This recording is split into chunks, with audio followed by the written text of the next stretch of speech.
recommend the Board of Education approve the agenda for the January 27, 2025 regular meeting. Can I get a motion to approve?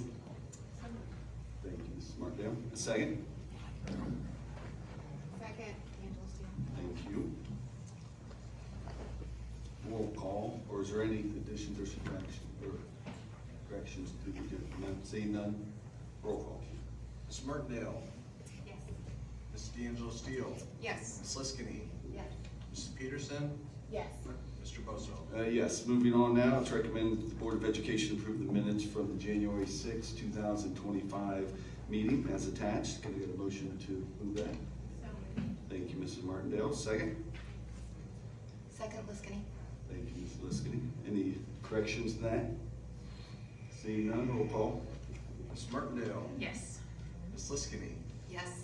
Ms. D'Angelo Steele, Yes. Mrs. Peterson, Yes. Mr. Bosso. Yes. Our first agenda item is a presentation, the Spotlight Our Schools with Dr. Pamela Downing. Hi, Pam. Hi, Thanks how for are you? being here. I'm great. Thank you. Good evening, President Bosso, Vice President D'Angelo Steele, members of the board, Mr. Banks, and Mr. Garside. It's my pleasure to be here tonight to share some of the things that are happening at Southwestern Career Academy. Thanks to the board and to the district, we have robust opportunities at the Career Academy. We offer 17 programs in 10 different pathways, 70 unique industry recognized credentials. Our goal is to have 100% of our students leave the Career Academy with at least one industry recognized credential. We offer dual enrollment, career technical assurance guides, which are CTAGs, and these are a type of articulated credit for career technical education. We offer 241 career technical credits through articulated credits, and we offer 15 additional academic credits through College Credit Plus. Let's see, so we've been working hard to make improvements to our student outcomes. We've been working really diligently here to do that.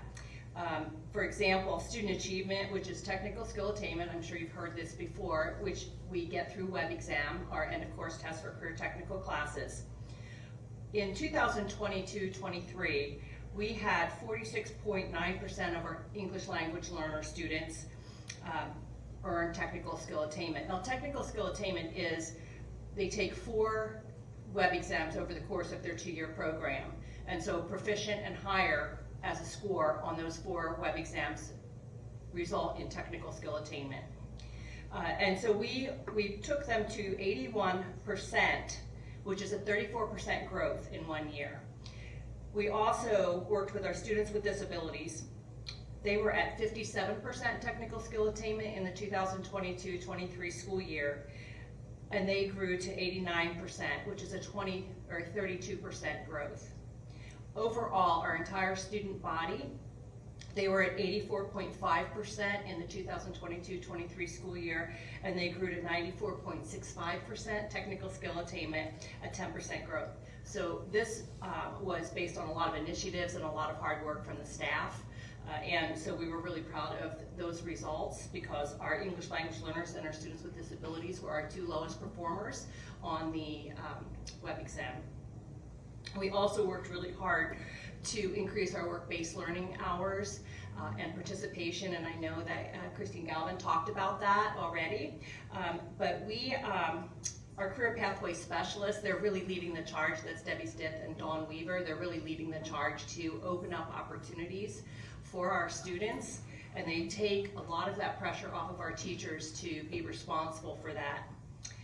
We currently have this year 215 students engaged in work-based learning, and realize it's just the end of first semester. The big push is during second semester.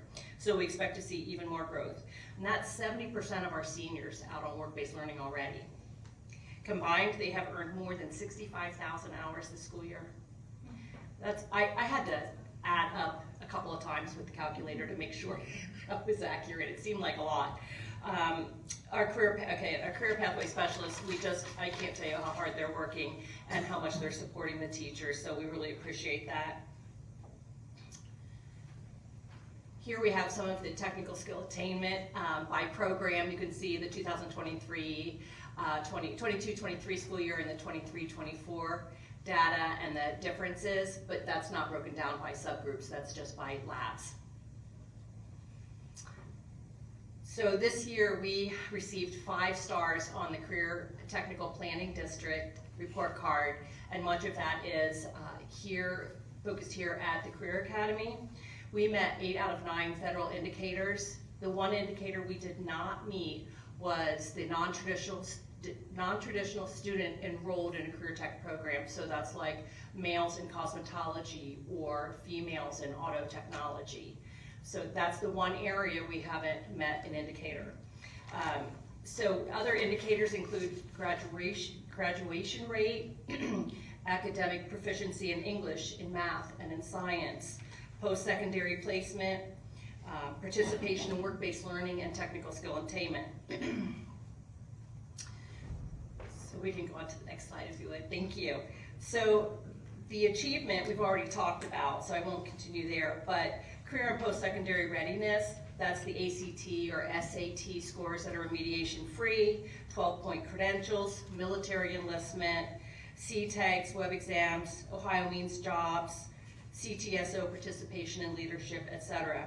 We had 213 seniors complete at least one readiness standard for cohort 2023. So we felt really strong there. We felt we were doing really well. Our graduation rate, cohort 2023 was 98.3%. Cohort 2024 was 100% graduation rate. Post-program outcomes, we had 84.3% of our students earn a credential for the cohort 2023. 57.1% earned 12 points worth of industry-recognized credentials in a single career tech pathway, and the 12-point credential is the gold standard. That's what we want. 96.8% of graduates were placed in military, post-secondary education, apprenticeship, service programs, or were employed 6 months after graduation. I'm really proud of my staff. I'm really proud of my staff for all that they're doing to lift up students and impact what they're doing. The next area where we've been working hard to improve what we're doing is with career tech student organizations. And that could be the last slide. So we have 3 career tech student organizations that our students participate in at the Career Academy. One is BPA, one is Skills USA, and the other is FCCLA. And the only program that participates in FCCLA currently is our early childhood education program. The largest of our organizations is Skills USA. So participation, 100% of our students belong to one of the 3 CTSOs. That's legislated. It's a requirement for career technical education. All activities are co-curricular, so the skills that they are learning through career tech or CTSO participation, they're embedded in the learning standards for the programs. All students are able to participate in leadership or in the competitions, and they build leadership skills through participation. That's one of the most important parts, or the significant parts of participation in career tech student organizations. Participation in leadership will begin to count on our career and post-secondary readiness data, so on our report card, and also for quality program review, which I know Christine's mentioned to you earlier this evening. So our main pushes have been CTSOs, work-based learning, and technical skill attainment for our students. And we are really looking forward to seeing where we can go in the future. We're currently looking at universal design for learning this year. Last year we looked at ways to improve literacy. This year we're looking at that specifically through universal design for learning, which is checking out your lesson plans to see what road bumps you're putting in front of students inadvertently. You may not be, you're not meaning to as a teacher, but they're probably in there somewhere. So we're going to be working some more this spring on looking at our lesson plans and seeing what we can do or change to make learning easier for our students. So, are there any questions? I have a couple things. Sure. First, thank you so much. You're doing amazing things here in this building. So awesome. One, I was wondering if you could touch a little bit upon your EL and students your EL students and students with disabilities, the percent increase was amazing. Yeah. Very impressive, and Thank I'm you. just wondering if you could touch a little bit upon that and how you're doing that. So we, as a staff, we sat down and we were having conversations about what we can do to improve student outcomes with technical skill attainment. And everybody kind of agreed that the root cause of the problem was literacy. And so we received a grant which covered, we had a speaker come, she authored the book, But I'm Not a Reading Teacher. And it had strategies for people who aren't trained as reading teachers to implement in their classroom to benefit students. Her name was Amy Benjamin, and through the grant I was able to buy a copy of her book for each staff member. And I had her present twice. Both times were virtual. The first time was the first day of school, teacher's first day back, and the second time was at the March PD. And so the staff chose strategies from her book to implement, and one was Latin roots, and we set up a schedule where our English teachers do a deep dive into the Latin root of the week, and then there's a schedule, like math goes on Tuesday, science on Wednesday, social studies on Thursday, and career tech on Friday, where they have to do like a bell work or just a touch with that same Latin root. So that went very well. We feel like our students were able to make a better guess as to what a word might mean if they could identify the root. And then there was work done with prefixes and suffixes in the English language arts classrooms. So when it came down to it this year, we added Greek roots for our seniors. So our juniors get the Latin roots and our juniors get the Greek roots. So we're just hoping to make them better able to figure out what a word might mean that's unique and new to them. So that was a big thing. We also offered after-school tutoring, lunch and learns. We did a success camp at the start of the year for both of those two subgroups to come and get acclimated to the Career Academy and learn executive functioning skills, etc. Wonderful. I had one other thing I wanted to ask. The work-based learning, you said 70% of seniors are doing work-based learning. I'm curious, what is the percentage of students that stay with those employers after graduation? Do you I have those do numbers? not have that data, but that Just is curious good what, data. what that looks like normally in a normal year. Yeah, a number of the students, I can try to pull some data for that, but a number of the students will be hired recruited by another company on graduation, or they may stay with that company.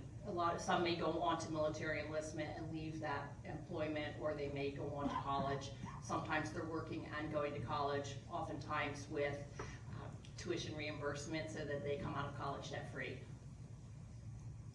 Great, thank you. Thank you. Anyone else? Pamela, how'd you get all these grants? Writing. She should Right, give exactly. a class to the whole district on grants. I don't think so, but thank you so much for complimenting me. Thank you so much. Moving on now, we got items for action under fiscal and operational management with Mrs. Peterson. Okay, let's talk money. Talk money.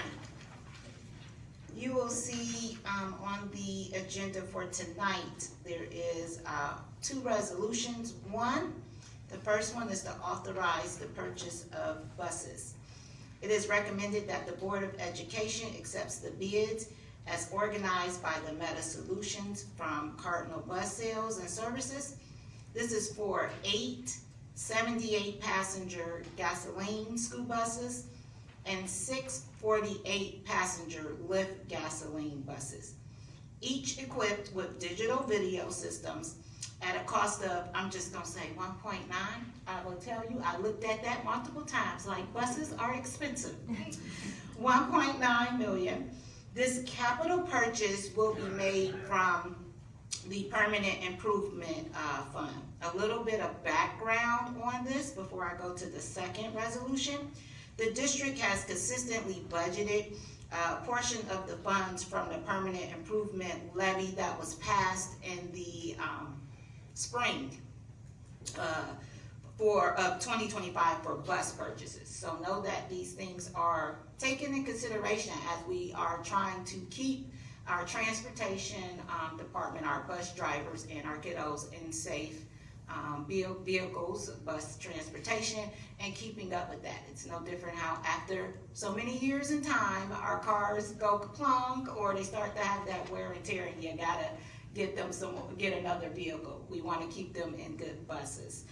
The district targets a purchase of 10 to 15 buses each year to maintain a strong fleet, okay? So that's a little bit of background on resolution number 1 for the purchase of buses. 2, resolution to authorize the purchase of bus replacements.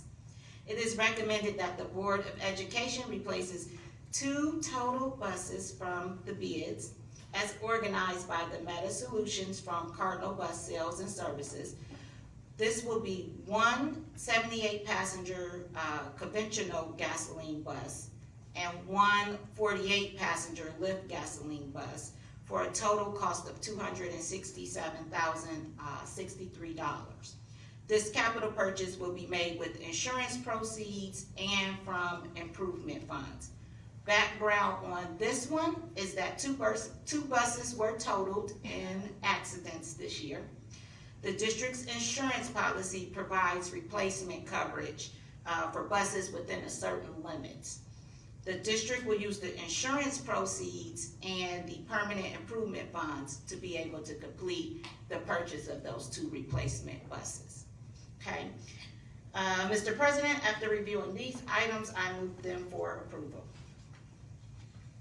Can I get a second? Second, Mrs. Martindale. Can I get a roll call, please? Ms. Peterson, Yes. Ms. Martindale, Yes. Ms. D'Angelo Steele, Yes. Ms. Liskini, Yes. Mr. Bosso. Yes. Staying with Mrs. Peterson, we're going to facilities and development. Okay, facilities and development. Here we are. I have a resolution declaring existence of urgent necessity, authorizing a waiver of competitive bidding requirement pursuant to revised code 3313.46, and is authorizing a contract with General Temperature Control to replace the boilers at Jackson Middle School. A little background on this resolution. On January 7th, 2 boilers, or I should say both of the boilers, went down at Jackson Middle School building without heat. They have heat, okay? They have heat now. We got it fixed. Now, it's a fix, but we don't know how long, but it's the fix, okay? So I don't want it to be said they ain't got heat. Quote me, they have heat. Second, emergency replacement of the boilers is immediate requirement and necessary to facilitate the district's educational needs in a timely manner and to protect the school property. I will explain this a little bit more soon. The time available for these bids is not sufficient to allow completion of the work in an expeditious manner and could cause disruption in the operation of the facility. The district has requested quotes from 2 companies that specialize in boiler installations. In compliance, General Temperature provided a cost of $111,000 and I can't get my numbers out today. $100,011 and $370 to replace both boilers. Okay. With the compliance and procedures for advertising and receiving bids described by the Ohio Revised Code in section 3313.46 would unduly delay the commencement of procurement for excessive period of time and would threaten the district's ability to provide safe, suitable, and sufficient space for students and for staff the remainder of the calendar year. To quickly explain that and summarize that, what the concern would be is that, let's say, said fix that is holding the system to work right now for Jackson Middle School. You guys seen what the cold temperatures have brought. If the boiler goes down, the concern would be that we would be without heat for those kids, which then means that interferes with their education timeline and the delay of being able to provide that for them. Therefore, this is being brought forth after further review with the facilities department for it to be approved for purchase. Thank you so much, Mr. Peterson. Can I get a second, please? Second, Liskini. Thank you, Ms. Liskini. Roll call. Mrs. Peterson, Yes. Ms. Liskini, Yes. Mrs. D'Angelo Steele, Yes. Ms. Martindale, Yes. Mr. Bosso. Yes, moving on to items for actions for student, school, and community with Mrs. Liskini. Thank you, Mr. President. This evening, we have 3 action items under student and school community. The first one is Central Crossing High School softball team to travel to Deer Creek State Lodge. It is requested that the Central Crossing High School softball team wanting to travel to Deer Creek, planned for February 22nd and 23rd of 2025. Students will miss 0 days of school, and trip expenses will be paid by the softball team booster account. The second item is Grove City High School cheer to travel to the Ohio State University campus, and the trip is planned for July 7th through the 10th of 2025. Students will of course miss 0 days of school, and the trip expenses will be paid by students, parents, and fundraising. And number 3 is the Westland High School wrestling team that traveled to Marion, Ohio. You'll notice that this was a wrestling tournament, January 24th and 25th, so it did already happen. They missed 1 half day of school. It came between the last board meeting and this board meeting, so a board member, AKA myself, was notified, and so we do have to have notification of that. Did notify me and talked to Monty Detterman about all of that, and yes, so that happened 24th and 25th. After reviewing these items, I move them for approval. Thank you so much. Can I get a second, please? Second. Second, Mrs. Martindale. Roll call. Ms. Liskini, Yes. Ms. Martindale, Yes. Mrs. D'Angelo Steele, Yes. Mrs. Peterson, Yes. Mr. Bosso. Yes, moving on now for items for action and personnel with Mrs. Martindale. Yes. First of all, Mr. President, thank you for switching around our areas of focus. I'm really enjoying personnel and getting to understand some of the ins and outs of our hiring. So for tonight, we have 7 personnel items involving 58 persons. This includes 8 certificated resignations, 7 certificated changes in employment, 28 certificated employments, 8 of which are supplementals, 4 classified resignations, 2 classified changes in employment, and 7 classified employments. So having reviewed all of those, I do move them for action. But before I do that, I just want to say that we are continually actively hiring, and you don't want to miss your chance to work for Southwestern City School District, be in our family either as a full-time employee or in a substitute role. And you can apply at any point on the careers tab at swcsd.us. And yeah, I'll be excited hopefully to hear your name when I'm meeting with Matt to get all my briefs on personnel. All right, so yes, I move those for action. Thank you, Mrs. Martindale. Can I get a second? Second, second, D'Angelo Steele. Thank you so much. Roll call. Ms. Martindale, Yes. Mrs. D'Angelo Steele, Yes. Ms. Liskini, Yes. Mrs. Peterson, Yes. Mr. Bosso. Yes. Moving on now for items for discussion. Anybody got anything for discussion? Well, if you guys don't, I do. I was wanting to see if anybody would be interested in being our legislative liaison. If somebody wants to volunteer, or we can have a discussion and see who would be most interested. Anybody stepping up? I see an open list. I'd be interested. We could even put 2 people on it, so it wouldn't be such a chore. I'd be interested. Well, thank you, Denise. You know what, I'll do it with you. Okay. So if you can't do something, this would be somebody that would go to the State House, talk to our legislative representatives on issues that might affect our schools. So this is something important that I did forget about, I'm sorry. I'll be the alternate, so you two can do it. All right, Kathy is. is that all right with everybody? Do we need to take a vote on that too, or is that just an administrative thing? That's just, you don't get to take a vote. All right, thank you, sir. All right, anybody else for discussion? I have a couple things I wanted to mention, sorry, just a few shout outs. The Southwestern Career Academy students recently met with Senator Kyle Kohler at the State House to share their experiences with CTE and the amazing things that go on here, and how they're preparing for their future. So that was very, very cool for them, and kudos to those students for going to speak with Senator Kohler. Also, the School Bell Awards, the nominations are being accepted now through March 22nd of 2025. So please nominate your favorite staff member, and you can access that on the front page of the district website. And then wanted to say a special welcome to our new two new service dogs, Bo at Central Crossing High School and Luna at Franklin Heights High School. Very, very cool. I'm planning on visiting this week to see them as well.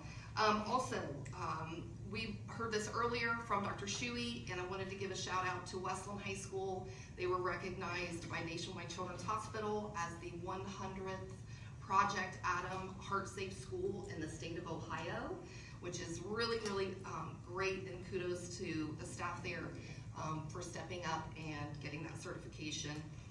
Adam is a program for cardiac arrest preparedness, and I believe that all 4 of our high schools have folks who have gone through that training and the certification. So thank you very much to all of those teachers and staff who have done that. And that's it for me.